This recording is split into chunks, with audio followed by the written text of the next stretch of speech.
Welcome back. Joining me now is Democratic Senator Chris Van Hollen of Maryland. Senator Van Hollen, welcome back to Meet the Press. Kristen, great to be with you. It's great to have you here in person. Thank you so much.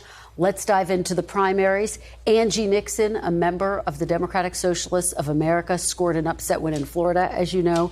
This week, it comes after progressive Abdul Al-Sayed, who we were just talking about, narrowly won in Michigan. You, of course, used to run the Democratic Senate campaign arm.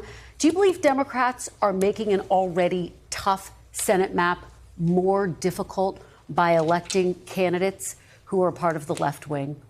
No, I don't. First of all, Democrats are absolutely united in recognizing that President Trump is a threat to our economy and a threat to our democracy. What you're seeing is a churning, a debate within the Democratic Party that's more focused on what the Democratic Party needs to stand for in 2028.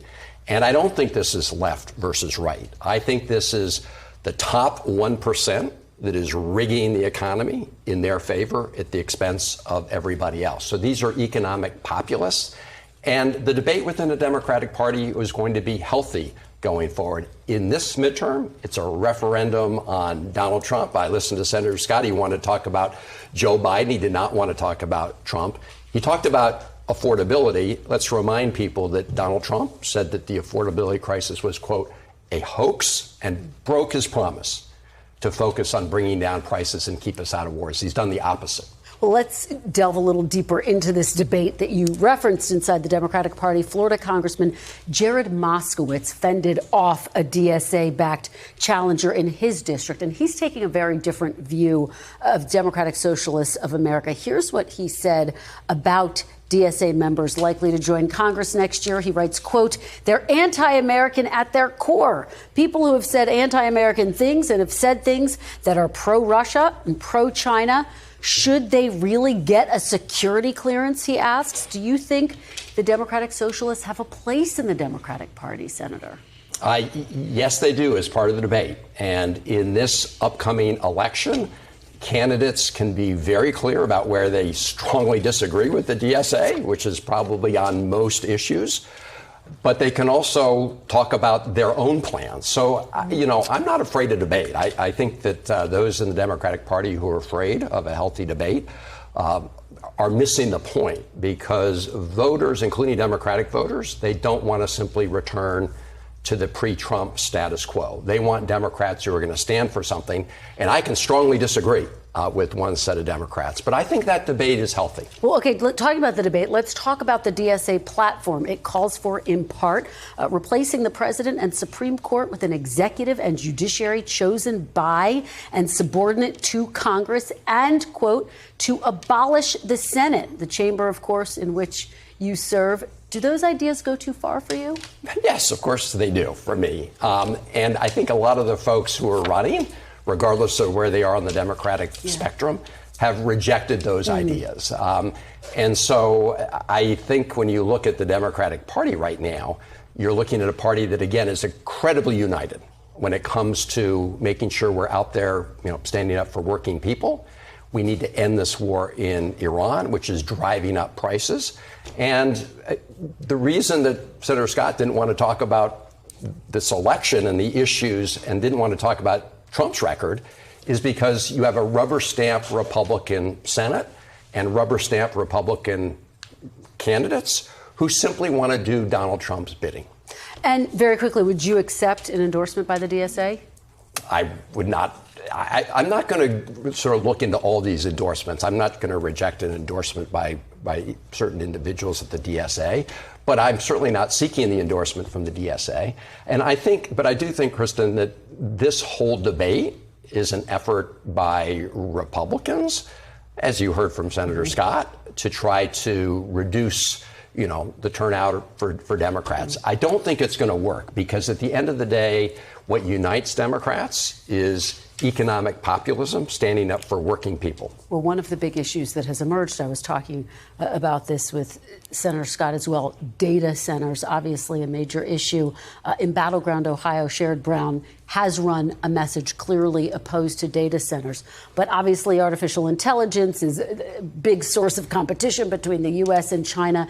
Do you believe America can lead the world in AI if it's not investing in and if it opposes the infrastructure needed to build these AI centers? So the issue with data centers has been where they're located, whether you have environmental protections, how they're fueled, and most of all, who's going to be paying for them. So I've introduced legislation called Power for the People to make it absolutely clear that ratepayers, consumers, should not have to be footing the bill for the wealthiest corporations on the planet. And when it comes to data centers, they're running away from it now.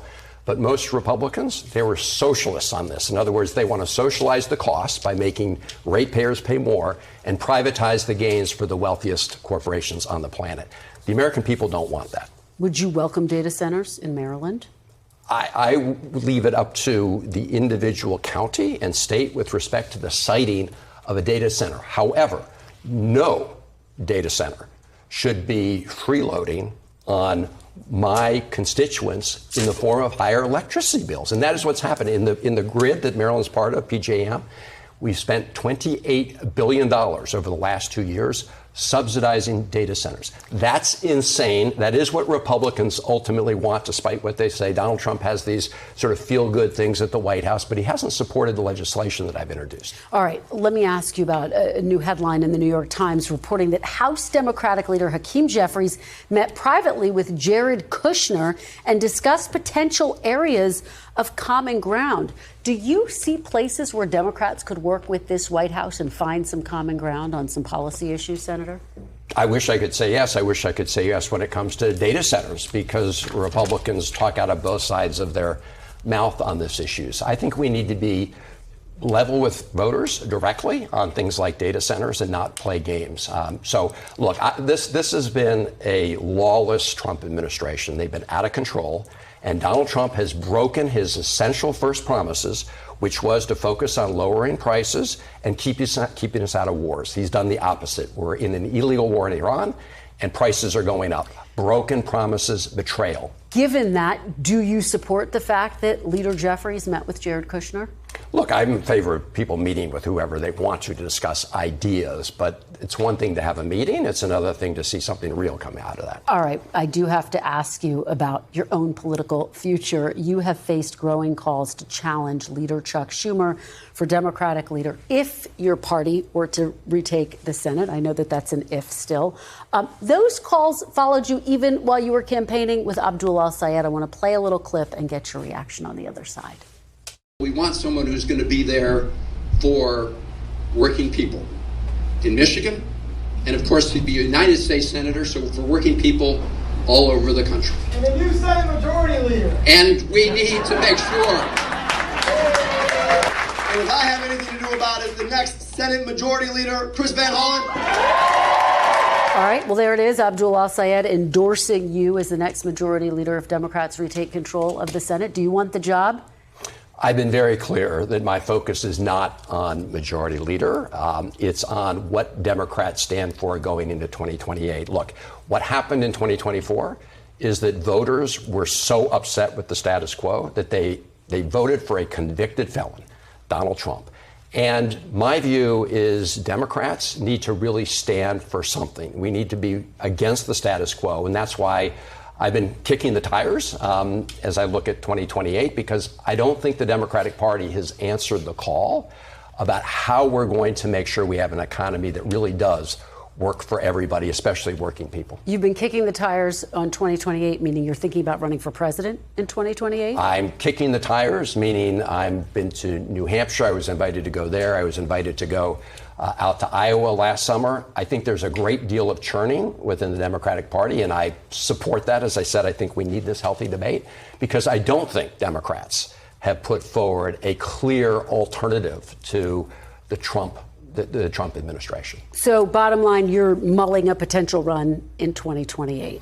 Bottom line, I think Democrats need to be very clear, not just what we're against, but what we're for. And I'm very much want to be part of that debate. And I am kicking the tires, testing the waters. All right. Well, keep us posted. And please come back. Senator Chris Van Hollen, really appreciate your being here. Thank you so much. Great to be with you. Thanks. We thank you for watching, and remember, stay updated on breaking news and top stories on the NBC News app or watch live on our YouTube channel.